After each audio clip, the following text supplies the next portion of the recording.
Delegations from Kyiv and Moscow have held the first round of discussions at the Ukraine-Belarus border after days of war. Both sides now have agreed to keep the negotiations going after no tangible agreement was reached despite the talk.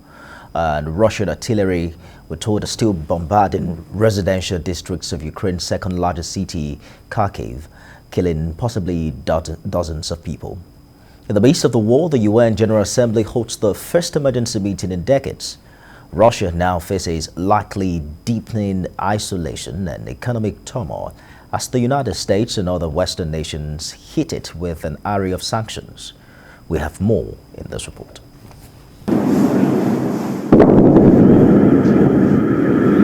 Guns and bombs are still raining in Kyiv as the first round of talks with Russia to end its invasion concludes in Belarus.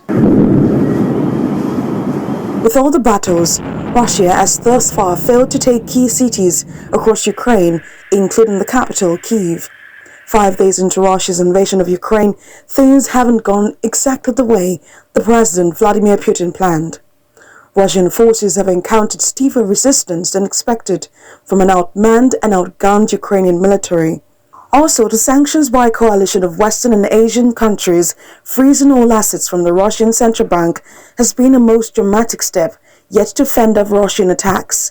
The reality on ground is that Vladimir Putin is facing stiffer opposition than he expected, both inside and outside Ukraine. At the moment, high-level talks between Kyiv and Moscow that ended at the Ukraine-Belarus border forced the two parties back to their capitals for consultations. But what happens in the next 24 hours will be crucial for Ukraine's President, Volodymyr Zelensky. Meanwhile, the Ukrainian president has officially applied to make Ukraine a member of the European Union, just as the crisis has forced more than 120,000 people to flee Ukraine's western border in the last 24 hours.